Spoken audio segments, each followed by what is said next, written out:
বিএনপির ভারপ্রাপ্ত চেয়ারম্যান তারেক রহমান বলেছেন, বলিষ্ঠ ভূমিকার কারণে সশস্ত্র বাহিনী জাতির আস্থার প্রতীকে পরিণত হয়েছে। ভবিষ্যতেও এই ভূমিকা অব্যাহত থাকবে বলে আশা তার। সশস্ত্র বাহিনী দিবস উপলক্ষে বৃহস্পতিবার গণমাধ্যমে পাঠানো এক বাণীতে তারেক রহমান কথা বলেন। এই দিবসে সশস্ত্র বাহিনীর সার্বিক সাফল্য, উন্নতি, অগ্রগতি কামনার পাশাপাশি স্বাধীনতা যুদ্ধে সশস্ত্র বাহিনীর আত্মদানকারী শহীদদের আত্মার মাগফিরাত কামনা করেন তারেক রহমান।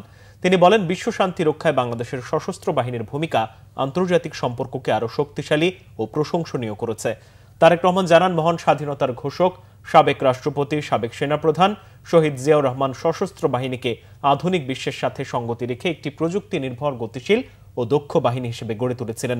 একইভাবে বেগম খালেদা জিয়া প্রধানমন্ত্রী থাকা অবস্থায় সশস্ত্র বাহিনীকে আরো আধুনিক বাহিনী হিসেবে গড়ে তোলেন। ভবিষ্যতে এই প্রয়াস অব্যাহত থাকবে বলেও জানান বিএনপির ভারপ্রাপ্ত চেয়ারম্যান।